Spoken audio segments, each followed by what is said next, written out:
Hi guys, Pastor John Mel here. I pray that this sermon will encourage you and deepen your faith. Kung na-bless po kayo sa message na ito, please like and share and tag someone and let's spread the word about the goodness and love of our God. Mabuhay po.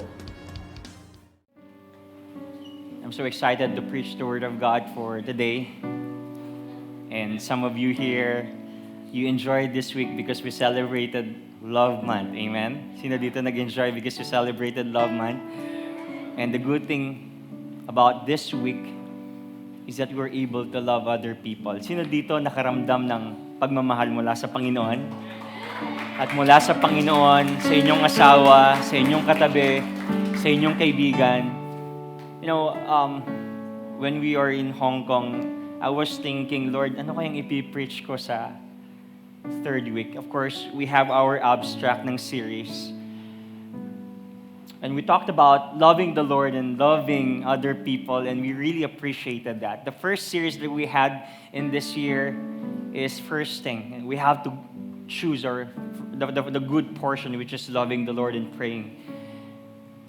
But the first 2 weeks of our series, PDA, is about loving other people. Do you love your neighbors? Can you just look at the person seated next to you? Sabihin mo sa kanya, I love you with the love of the Lord. I miss you. Kung first time nyo lang po siya ulit nakita.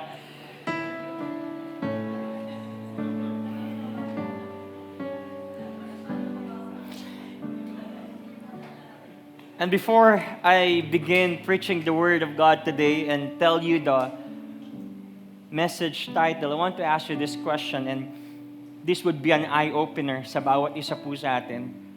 This is the question, how do you see yourself? How do you see yourself? 5 seconds.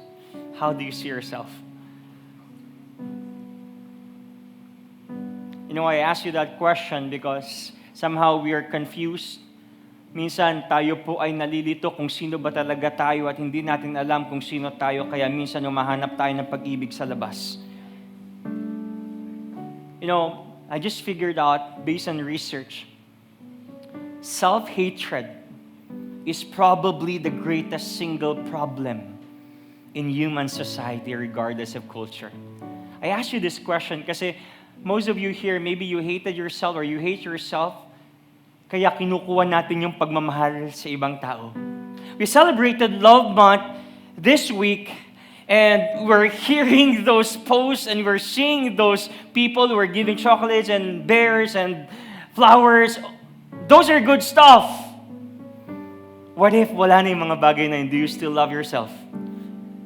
And I want to bring you on this subject. Go love yourself. Go love yourself. I want you to bow your heads and let's pray. Father, we thank you for today's worship. Thank you for today's gathering na nandito po kami, Panginoon, na kami po ay mariremind sa inyong pagmamahal.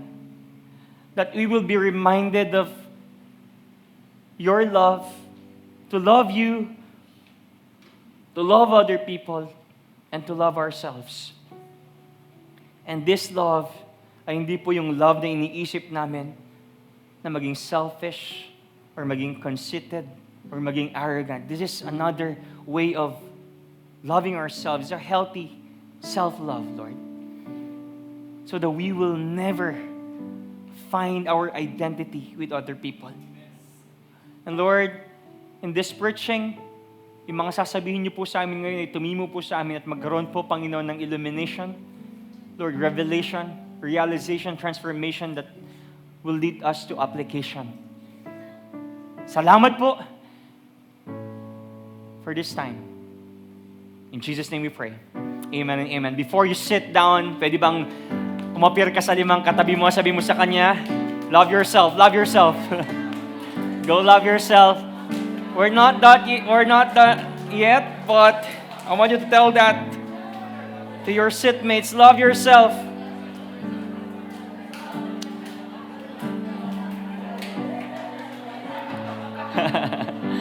Hallelujah. And if you feel na kailangan nyo nang umupo, pwede na po kayong umupo.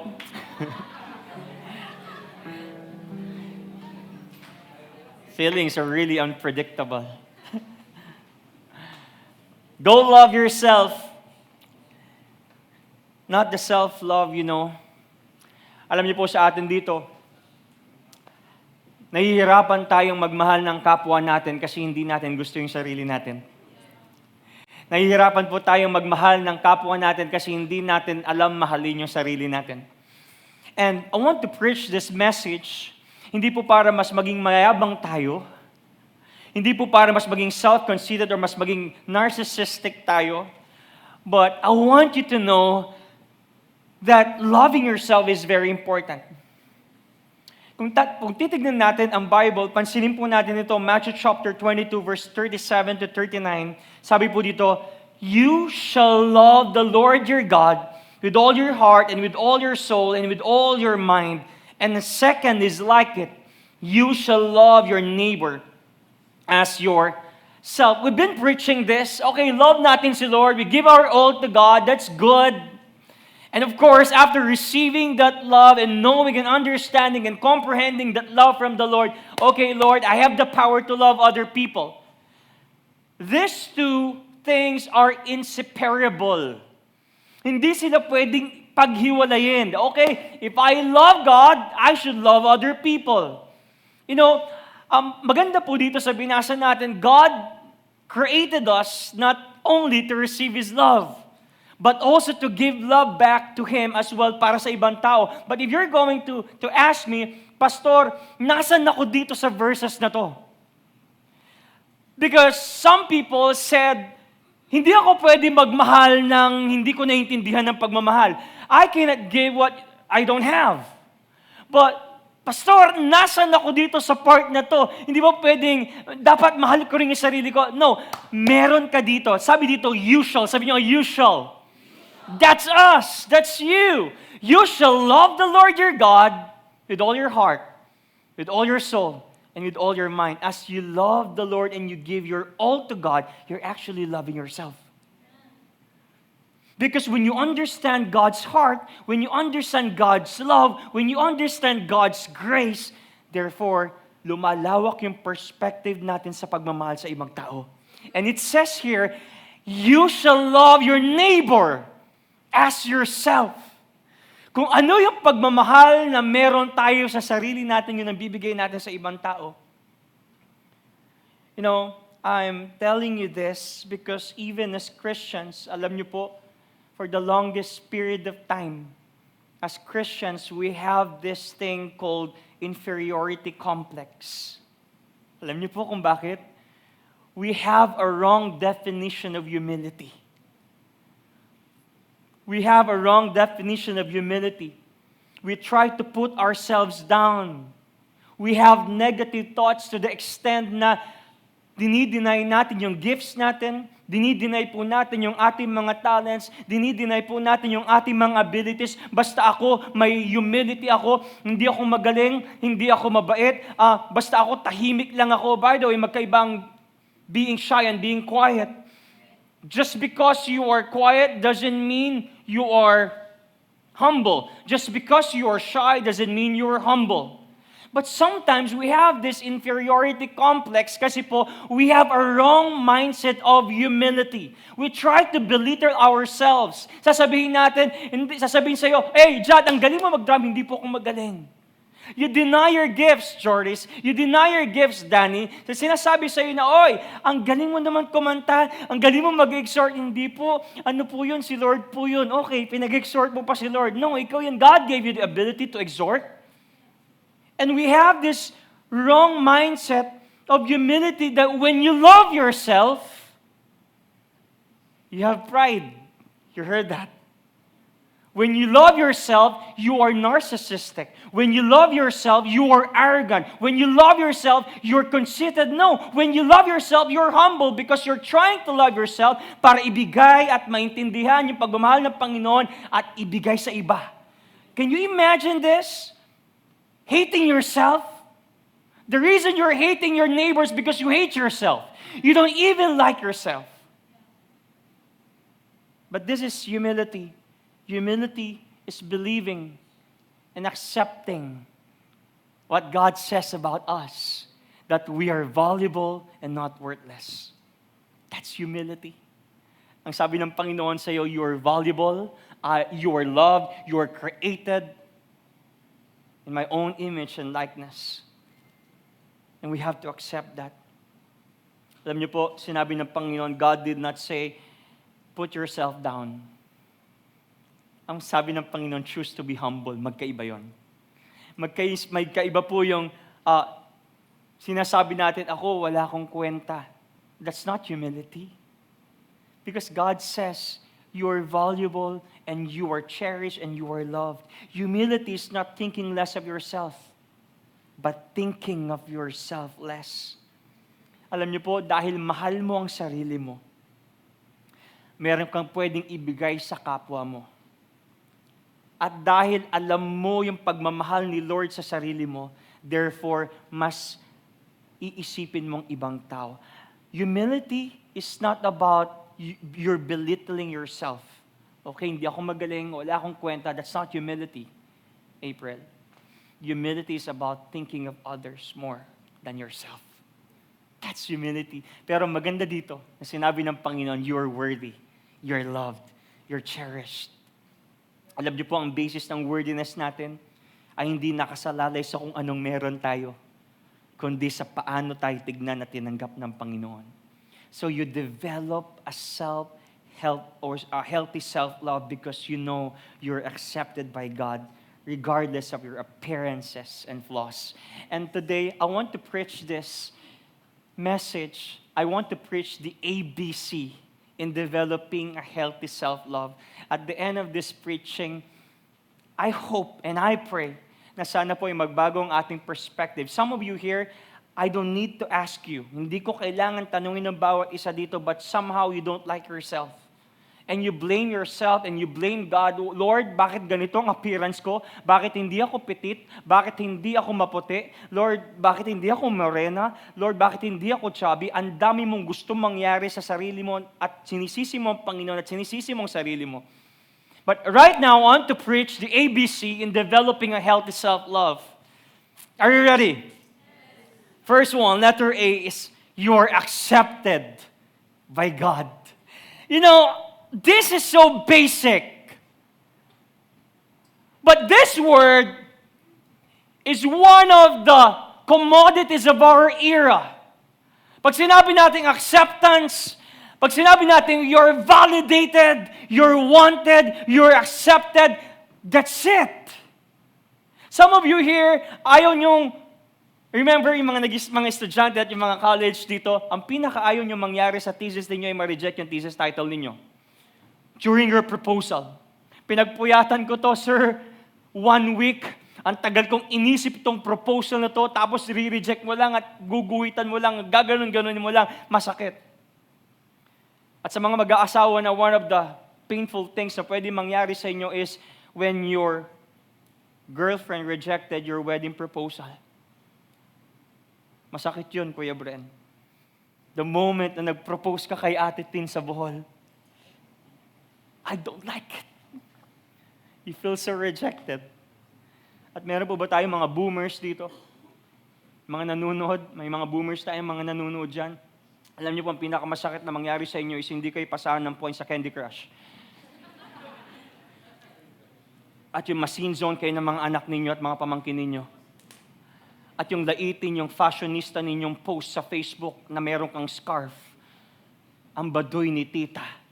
That you feel so rejected. You know, this word, the word acceptance, is one of the commodities in our era today because we don't want to be canceled. How many of you here, you want to be canceled? I don't want to be canceled. Kaya pag lumalabas ako at gusto kong manigaw dyan sa kalye kapag may kumakat sa akin mga motor, gusto kong sigawan.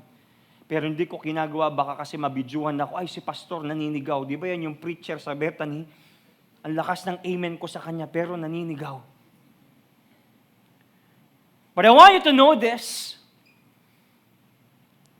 that we are completely and accepted by God. In Ephesians chapter 1, verse 4 to 8, we're going to read several passages here. Gusto ko sanang gawing word by word, pero I have 40 minutes kasi hindi tayo pwedeng magpahaba dito kasi Gen Z things. But I want to read this verse by verse. It says here, for He chose, sabi nyo nga chose, you are chosen as in Him before the creation of the world to be holy and blameless in His sight in love. You know, while I was reading this, ang unang pumasok sa isip ko, ako katanggap-tanggap. While I was reading this, ang unang pumasok sa isip ko, Lord, buti ako. But hindi because I'm a preacher, not because I'm a pastor, but because I was chosen to be a child and to be a son of God. Look at this, kung paano tayo pinili ng Panginoon. Verse 5, He predestined us for adoption to sonship through Jesus Christ, in accordance with His pleasure and will. I want you to underline the word, naka-underline na adoption. Sabi niyo adoption. Adopted. Sabi mo sa katabi mo, adopted ka. Okay? Sa Tagalog, inampun ka. To give justice, at para maintindihan po natin ito, for sure, nanonood kayo ng pelikula, right? Pag nanonood kayo ng pelikula, meron doon sa mga pelikula, may mga scenes doon ng mga orphanage, at may mga batang iniiwan at mga abandoned. You don't know how it feels kung papaano mapunta at maiwan sa orphanage. Imagine this, kung ikaw ay bata, Joris, iniwan ka ng tatay mo na si Kuya Jobs and si Tita Evelyn sa orphanage, you feel so homeless and you feel so hopeless. At you feel that you were rejected. Hindi ako katanggap-tanggap, hindi ako mahal ng pamilya ko, and now you're in the orphanage. Oh, imagine, this is an orphanage. Tapos biglang may isang pamilya na pupunta dito sa church at sasabihin doon sa usually madre at usually mga priest, sasabihin, gusto po namin mag-adopt ng bata. Okay, sige po, mamili na kayo dyan, sasabihin ng pamilya. Ay sabi ng madre. At yung pamilya, biglang pipiriin ka niya, Joris. Pinili ka, Joris, hindi dahil maputi ka, hindi dahil smart ka, or pinili tayo hindi dahil mabait tayo or dahil mayaman tayo. Pinili ka kasi gusto ka ng pamilya.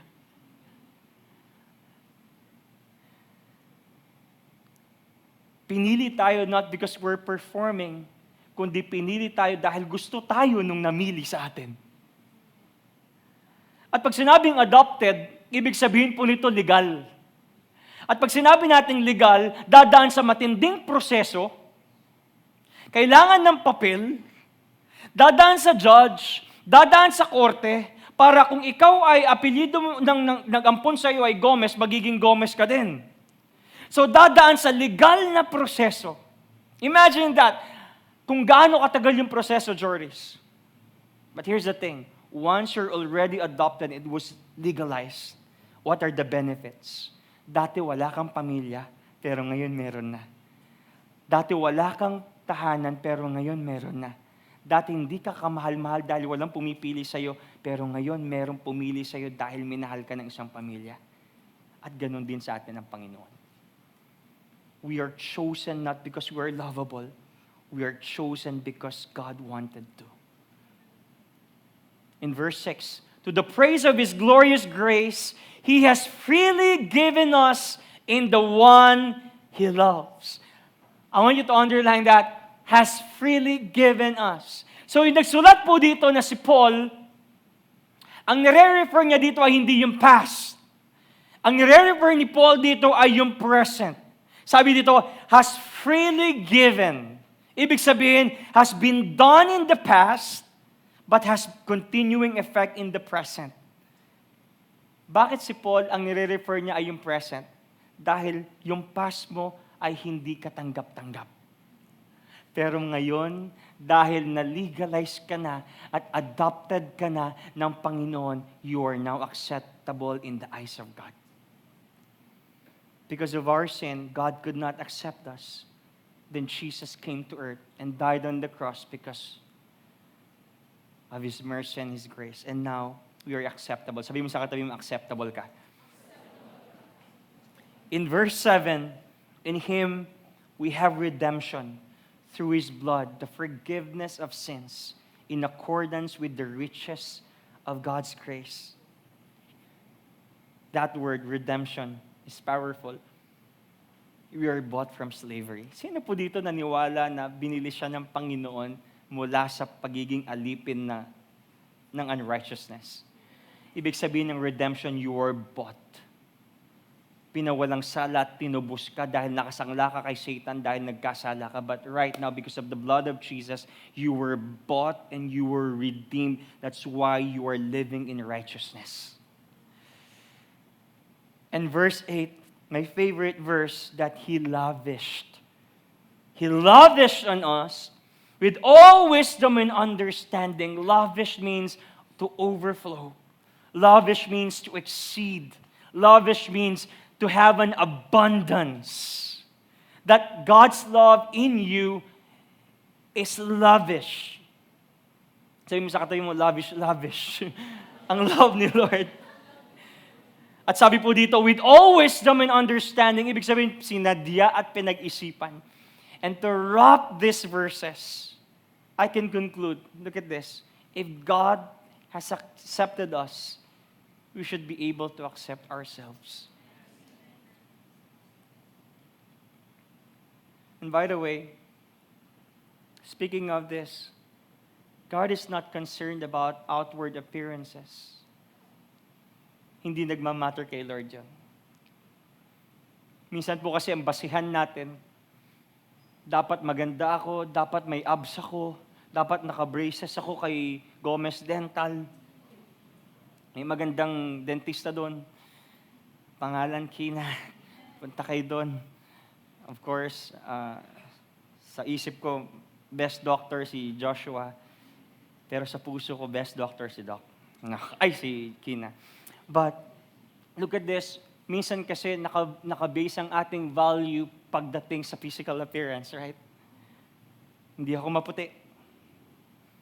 But I want you to know this, regardless of the flaws and defects, God says, I love you. You are beautiful to me despite our imperfections. Alam niyo po, marami nagsasabi, I'm worthy. Minsan defensive lang tayo. May nakita ba kayo nag-post sa Facebook na, simula ngayon, I will learn the art of self-love. Alam niyo, the more you tell to yourself, I will love myself, you don't know how to love yourself. Kasi hindi mo sasabihin yung mga katagang yun kung alam mo talaga mahalin yung sarili mo. Pero minsan sinasabi natin, I'm worthy. I know I'm lovable. We're just defensive somehow. Pero deep inside, we feel worthless. That's true. Sabi ni Catherine, kagabi nanonood kami, nakikinood ako sa pinapanood mo pero natulog ka. Sabi ni Catherine, I'm worthy. I want more. I want to be more so I can give more. Sabi ni Catherine Bernardo, but I doubt. I doubt if you can give more if you don't know your true identity. Sometimes we look at our education. We look at our physical appearance. We look at our job. We look at our skills. We look at our possessions. We look at our titles and positions. At akala po natin yun ang magbibigay sa atin ng matinding value. No. I tell you. Sa bandang huli, we can conclude.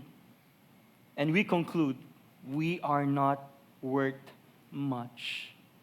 You will never feel worthy until you know that you are accepted and chosen by God despite our imperfections.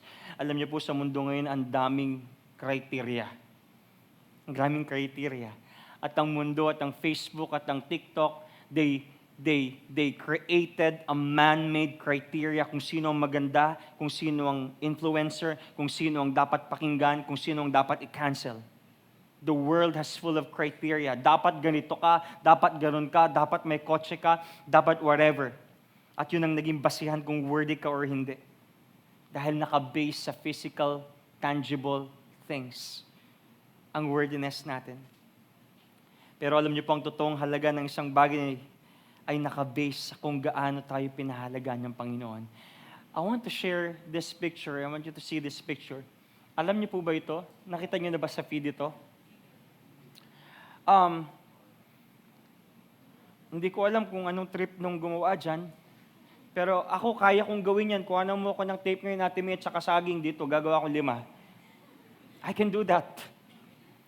But this art daw was sold for how much?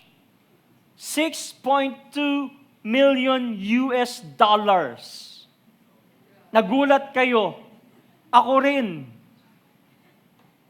Sabi ko, marami akong mabibiling banana nun. At yung duct tape na yan, marami akong mabibiling duct tape na ganyan. Diyan sa DIY, I can buy more. Pwede pa akong bigyan ko kay tig-isa sa 6.2 US dollars, na million US dollars.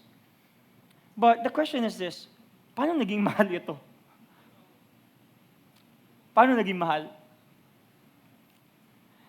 Naging mahal ito, depende kung paano i-market at bigyan ng value ng creator. Pina-exaggerate niya at sabi niya, okay, this is an art. Who wants to buy this? Ako po. Ang galing nila mag-market. So nakadepende ang pagbebenta at ang presyo nito doon sa gumawa nito. Depende din po sa atin. I want to ask you this question. Who created you? And who gave you the price? And who gave you the value? Ang tunay na halaga natin na hindi based sa paano ka tignan ng mundo, kundi paano ka tignan ng ating Creator. That you are valuable. Sabi mo sa katabi mo, you are valuable. You are valuable. You know, we get a wrong view of ourselves when we measure our worthy or worth by standards that God doesn't use. Minsan po kasi, real talk, saan nakabase ang worthiness mo? Pag marami ka daw likes at followers sa TikToks, nandun nakabase ang value mo. I don't think so. I'm not disregarding those influencers. I'm happy for them, they have followers. But the basis and the standards of our worthiness and our value is not based on our followers. How much are we worth to God? Looking back at Ephesians 1:4-8, we see that God, chosen us. Sabi mo nga, pinili ka, binanal ka, at pinerfect ka. Not just that, you were adopted as His sons through Jesus Christ. You received His unmerited favor. You received redemption and the forgiveness of sins. Why? Because, look at this, He simply wanted you. He simply wanted you. You are wanted. You are wanted. You are wanted. I want that verse, He simply wanted you. Okay. It wasn't simple pala. He simply wanted you. Pag sinabi po natin wanted, you are long, you are craved. The Lord wanted you. So when you made a mistake, sasabihin mo sa sarili mo, okay, I made a mistake, but I'm not a mistake. I failed, but I am not a failure. Maganda sa atin dito, guys, let's separate yung pong performance at yung tinatawag na self-worth. Walang kinalaman yung performance natin sa self-worth natin. Okay, halika dito, Jordis, para ikaw na lang dance, at saka Mommy April, come on. Look at this. Minsan kasi nakabase po yung ating self-worth sa performance natin. For example, magjowa kayo. Okay? Okay, dito. Hindi, mag-asawa na lang. Kunwari lang. For example, mag-asawa kayo. And ikaw, Danny, minahal mo siya, right? At minahal mo din siya. Nagpakasal kayo, you made your vows. At ngayon, nakalimutan mo lang yung anniversary niya. Ninyo. Okay? Anniversary ninyo. Supposed to be nung 14. Hindi mo binigyan ng flowers, hindi mo dinate, ni dahon, wala kang binigay. Galit. So ngayon, yung pagiging asawa mo ba ay nabawasan? Hindi. Mag-asawa pa rin sila. Walang kinalaman yung pagkakamali mong nakalimutan yung anniversary nyo sa pag-asawa ninyo. Now, somehow, Yes, we are failing, we are committing mistakes. Pero, Danny, yung self-worth mo na anak ka ng Panginoon at anak ka ng Diyos ay hindi nababawasan. I have here, wedding ring, gold ito. For example, we have this, hawakan mo. Yung wedding ring na yan, that has a price. Okay, may price yan. 24 karat gold yan. Kahit na ibagsak mo, try mong ibagsak. Bagsak mo. Wag dyan, dito para hindi mo ako mayubi. Okay. Nabagsak. Alright. Ang tanong, pag pinulot mo ba ito, mababawasan yung price niya? Still the same. Pulutin mo kasi binagsak mo. Try mong dumihan. Okay? Dumihan mo. Naputikan, nalubog sa putik, naalikabukan. At pag sinangla mo sa anong spelling ng Luwilier? Cebu na lang. Cebu, ano yun? Cebuana Luwilier. Siya rin eh. Okay? Cebuana na lang. Pag binigay mo doon, at sasabihin mo, isasangla ko po ito, mababawasan ba? No. Walang kinalaman ng performance natin sa self-worth natin. Carla, you're committing mistakes at times. Gian, minsan ano-anong napupuntahan mo mga browse. Saan ka nagba-browse? Pero hindi mo na ginagamit, hindi mo na ginagawa yun, okay? Binago ka na ni Lord. Aaron, madalas nakakasagot ka sa mga magulang mo. But it doesn't mean, dahil pinerform mo yung mga pagkakamaling yon, doesn't mean nabawasan yung self-worth mo. Ang tingin pa rin sa'yo ng Panginoon, you are blameless and you're holy because you are chosen. You are adopted son of God. Amen. Can we clap the Lord? Give clap offering sa Panginoon natin. Okay na. Thank you so much. You're wanted. You know, I'm telling that na hindi mababawasan ang self-worth natin even though we're failing at times and we're committing those mistakes kasi naniniwala po ko na hindi ka magpapatuloy sa kasalanan at pagkakamali because you are born again. You are born again. Sabi mo sa katabi, born again ka na. Born of the Spirit. And let me say this. The past is the past. That's true. And you cannot bring back the past because it is already the past. The past doesn't matter anymore. What matters is who and what we are now and what we can become in the future. Yes, may mga consequence yung mga ginawa natin sa past. Let me tell you this. Past is past, yes. Pero may consequence yung mga ginawa natin in the past. We have to balance this. But because God transformed you already, God will give you the courage and God will give you the wisdom to bounce back and to face those consequences. But I want you to know this. Past is the past. The past is the past.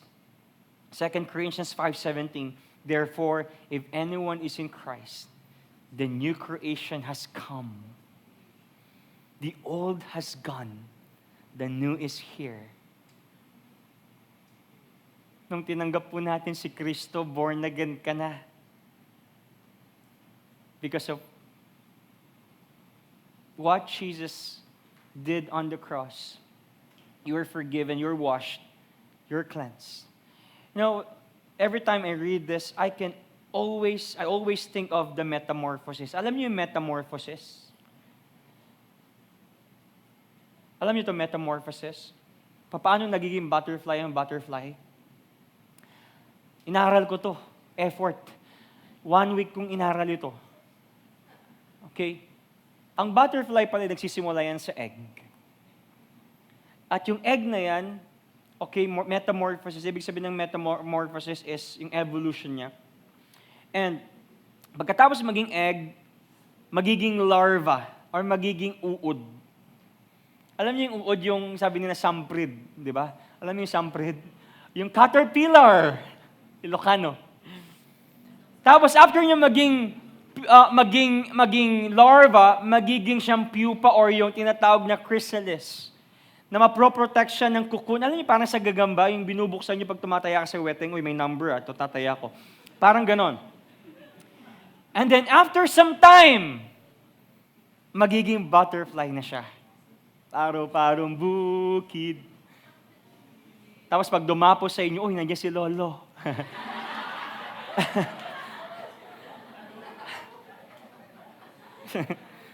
Ano ba, Christian ka ba? Ano ka? Lolo mo, naging butterfly. Hindi incarnation yun. Reincarnation. Oh my God, okay. We see the transformation. Tignan ninyo Ang ganda kasi tignan nito.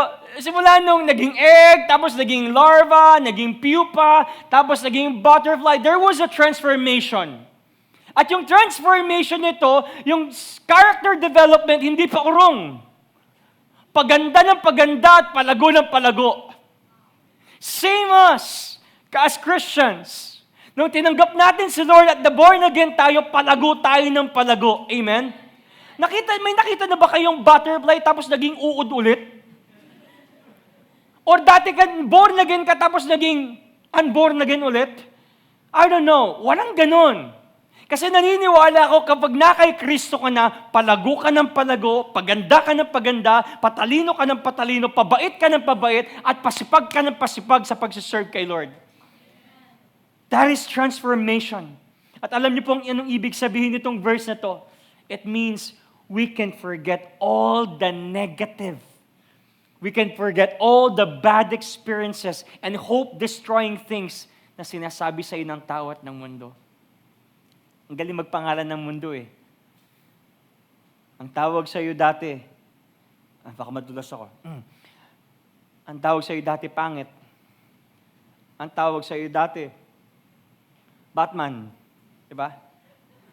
Ang tawag sa iyo dati is ganito. Ang galing magpangalan ng tao, no? But those bad experiences are already gone because you were a new creation. Because past is the past. Why? Dahil kay Kristo bago lahat. Dahil kay Kristo bago lahat. All our bad experiences from the past. Every time I read this, yung verse nito, 2 Corinthians 5:7, alam ko, memorize na natin to. I always reiterate that to myself, Lord, grabe. Dahil binago mo ko, ngayon pwede na akong mamuhay ng bago. I can dress differently. I can walk differently. I can talk differently.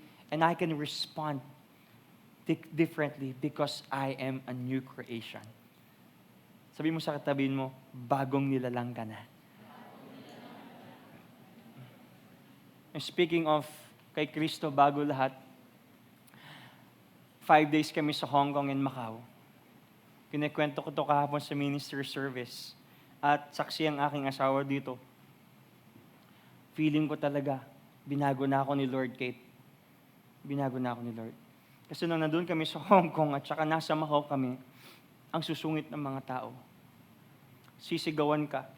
Pag mabagal kang sumakay sa bus, sisigawan ka ng mga tao, causing down.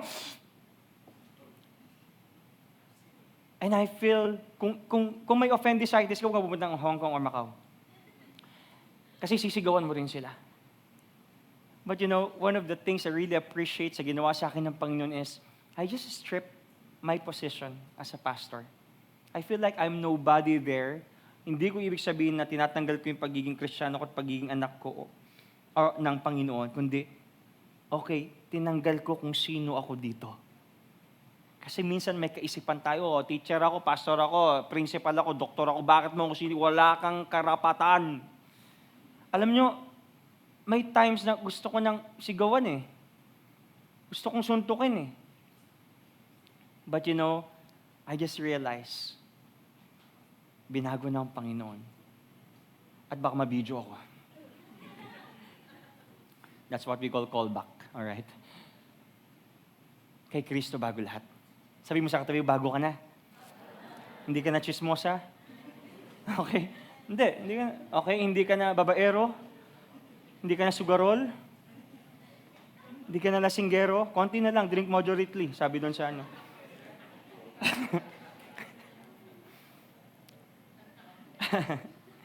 Hindi ka na mainitin ng ulo! Mabait ka na! Konti na lang! At least, nagbago ka na! Sabi mo sa katabi mo, proud ako sa'yo! You're a changed man!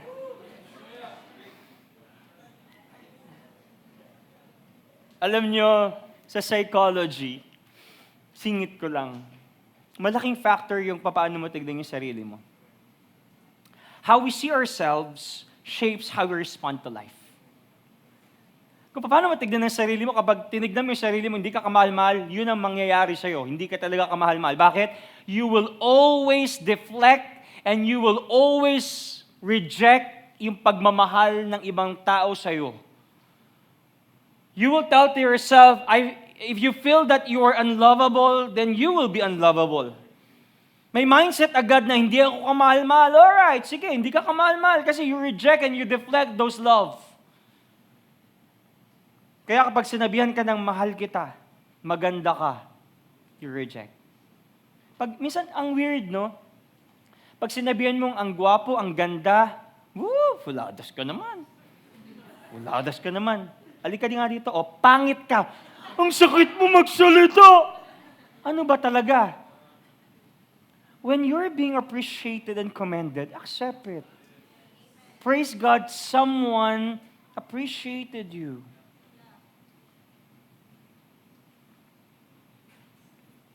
Kaya ako na-appreciate ko yung mga,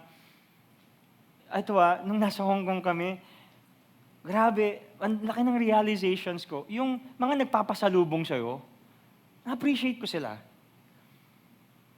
Sila Ate Tin, sila Kuya Romel, tsaka si Ate Andrea, sila, Rain. Mga nagpapasalubong.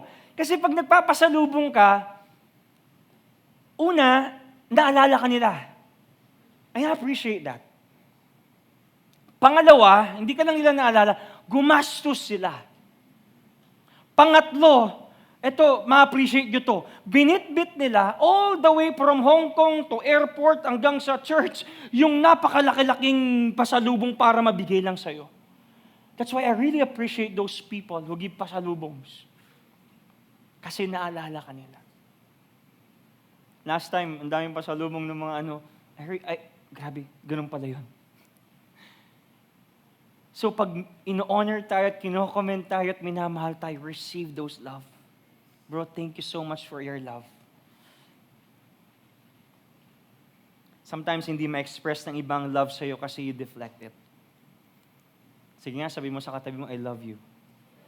O, kita mo, hindi ka naniniwala. Ang ganda mo ngayon. O, tignan nyo, walang nagsasabi sa inyo kasi hindi nyo tinatanggap. O, parang pumapayat ka, sabihin mo. Parang lang naman, di ba? At least, politically correct pa rin ako, di ba? Iba yung pumayat ka, tsaka parang pumapayat ka. Because of the damit, di ba? Kasi naka-black ka.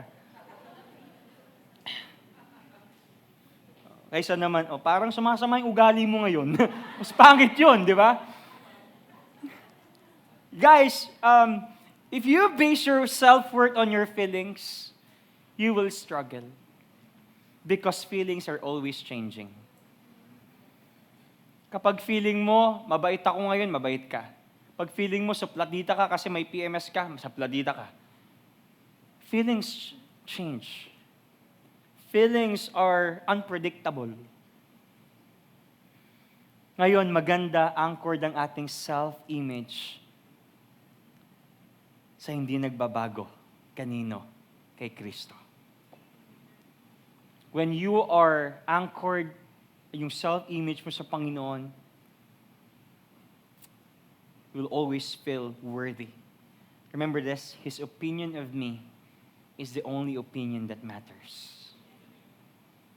Alam niyo po, maraming sinasabi ang mundo sa ating mga opinion. Ay, si Jomel, ganito. Mas magaling yung ganito. I don't care about your opinion. What I care is that I'm doing the will and the purpose of the Lord. Alam niyo, ang tao mahilig mag-compare. Hindi niyo maiiwasan ay kumpara kayo sa mga tao. You have to know that. So, huwag niyong hilingin kay Lord, Lord, tanggalin yung mga taong nangungumpare sa akin. Huwag niyong hilingin kay Lord at huwag niyong ipag-pray yun. Alam niyo kung anong pag-pray ninyo? Ang pag-pray ninyo is maintindihan ninyo kung anong identity niyo at yung uniqueness at yung purpose ninyo para kay Lord. Because when you understand that, yes, mas maraming mas magaling sa'yo, mas maraming mas sexy sa'yo, but I know my identity. I'm loved. God created me with a purpose. He accepted me, He transformed me, He loved me, and He does not change. It is time for us, as believers, na tanggalin na natin yung mga second opinions natin. Amen? Sabi mo sa katabi mo, iba ka. You're a masterpiece of God. Kahit minsan abstract, hindi maintindihan. Because right now, we have, last one, confidence in Christ. We have confidence in Christ. Real talk. Alam niyo po, ako bilang pastor at bilang Kristiyano, dumaan din ako sa point na, okay, Christian ako, marunong ako mag-preach, okay, maraming likers ko. Dumating ako sa point na I want to create a fan base. And Christians sometimes, they look for fans. But I want to break the news. That is not our calling. Alam niyo kung anong calling po natin? Ang calling natin is ma-persecute. Our calling is not to have fans. Our calling is to be persecuted. Ngayon, kung hindi ka na-persecute, wala kang ginagawa as Christian. Kasi mga taong na-persecute, sila yung may ginagawa because they're preaching the gospel boldly, they're preaching the gospel radically, and people will be hurt at times. And for sure, some of you here na-offend na sa mga preachings namin nila Bishop. And that is our calling. Most of the time, we are craving for approval. We wanted to be validated by others.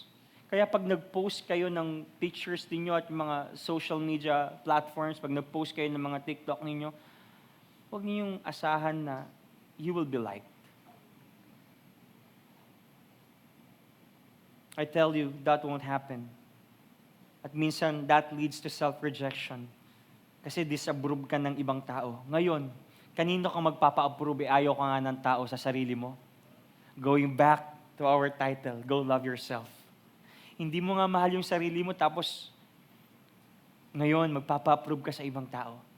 Before you go to other people and love them, you have to love yourself. Unahin mo yung sarili mo. Oh, by the way, Matt, just because you don't like me doesn't mean my value will decrease. Hindi porket hindi mo ako gusto at hindi niyo ako gusto, hindi ibig sabihin nun magda-die down at magdi-decrease yung value ko. Because, Matt, remember this, Jesus decided your value when He died on the cross for you. Jesus paid the price, and no one can change that. Danny, kung hindi ka gusto ng nililigawan mo, that would change your value. Because the one who decides your value is Jesus. Paano niya pinakita yon? When He died on the cross. Now you have the confidence. Sabi dito sa 2 Corinthians 10:17-8, but the one who boasts in the Lord. Sino dito pinagmamayabang ang ginawa ni Lord sa buhay niya?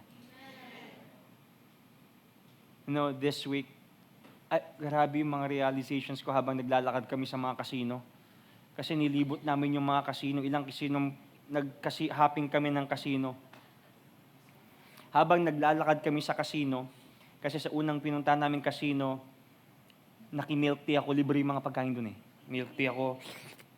Pangalawang kasino, nakikape naman ako.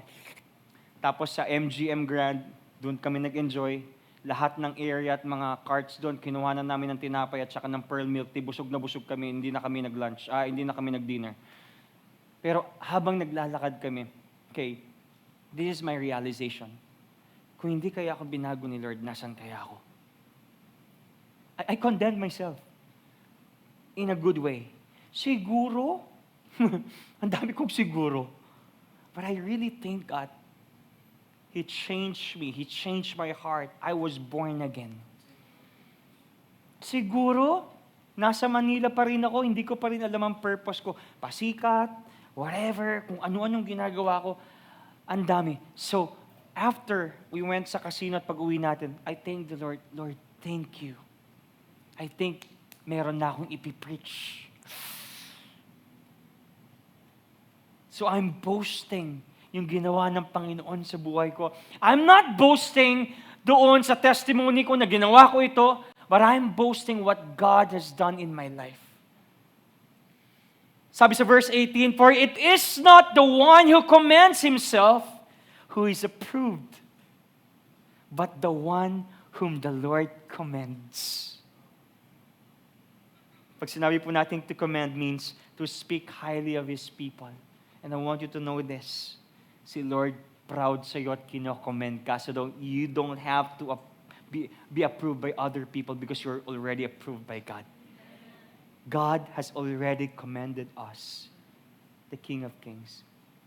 Minsan pag tinitignan ko yung mga posts ninyo or yung mga stories ninyo, meron ba dito yung sinin lang ni TJ Monterde?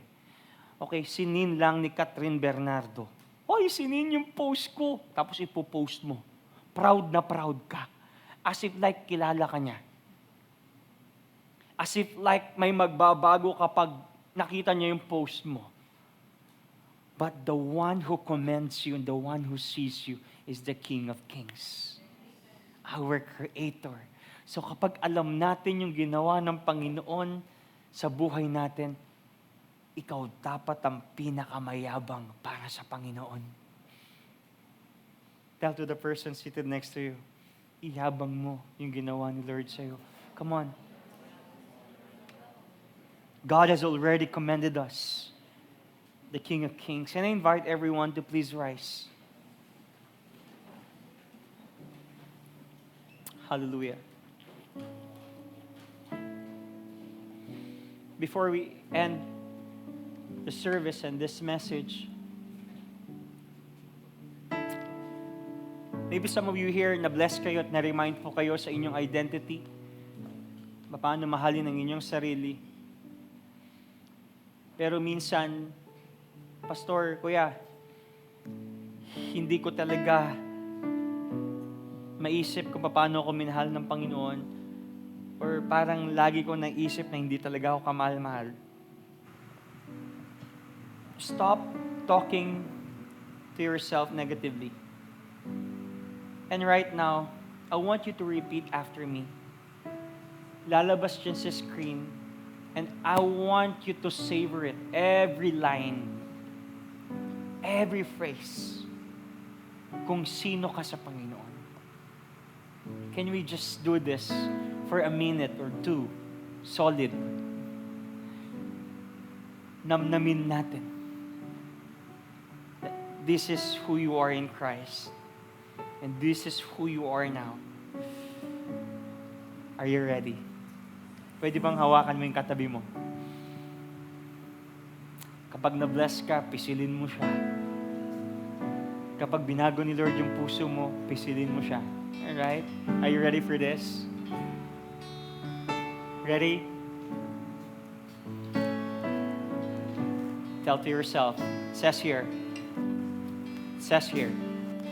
I'm washed. I'm washed.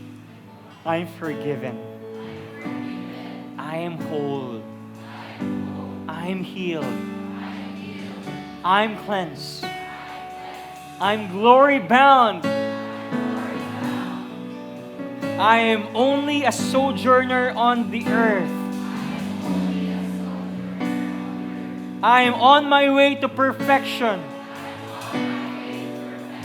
I don't need anybody to tell me who I am. Because I know my identity in Christ. I'm a child of the King. A son or daughter of God, loved and chosen by Him. I am born again through Jesus Christ. I am bought with the price of His blood. I am a new creation. Totally new. Thoroughly loved. I am completely accepted as a child of my Father. Precious in His sight. Come on, let's sing this song. Woo! Jesus loves me, this I know. Jesus loves me, this I know. I won't forget.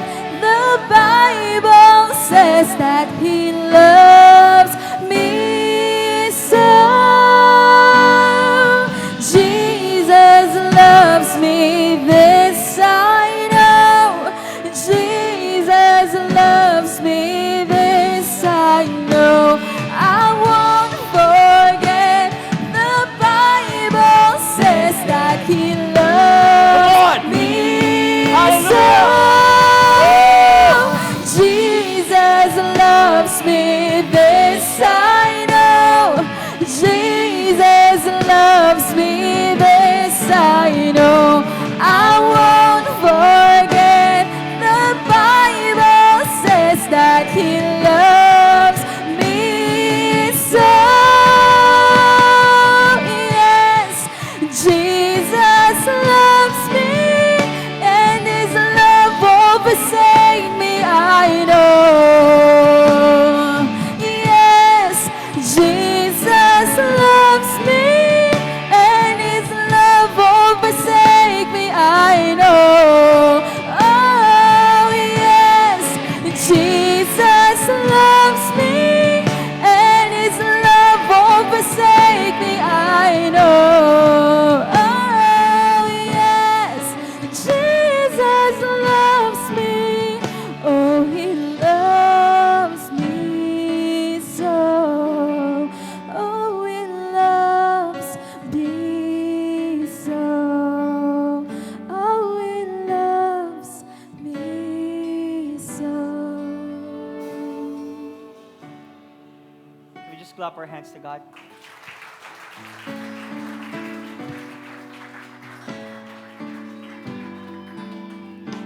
Sinimulan ko itong preaching na to sa pamamagitan ng tanong.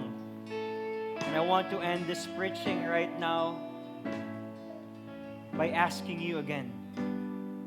It says here now, do you see yourself the way God does?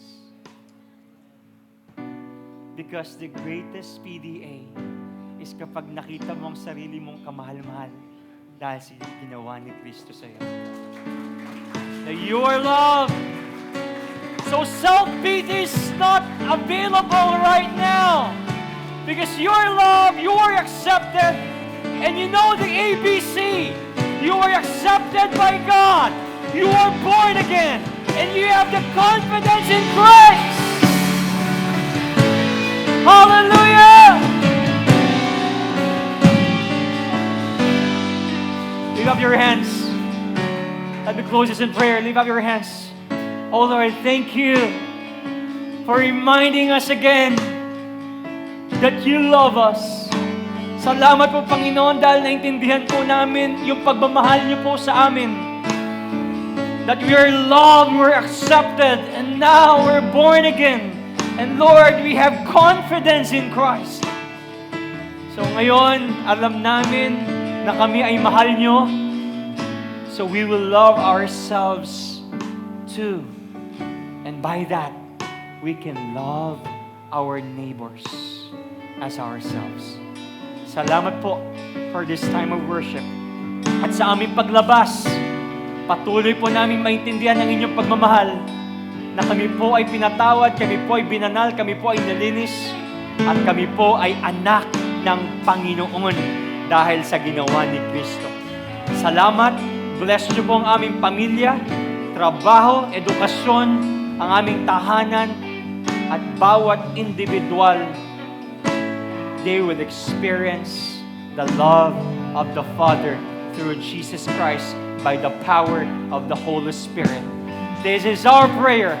Everybody would say, Amen, and Amen, and Amen. Tell the 5 people you are loved. Tell the 5 people you are loved, you are loved, you are loved, you are loved. You are loved. Hallelujah. Church is dismissed. See you next Sunday. Have a lovely weekend.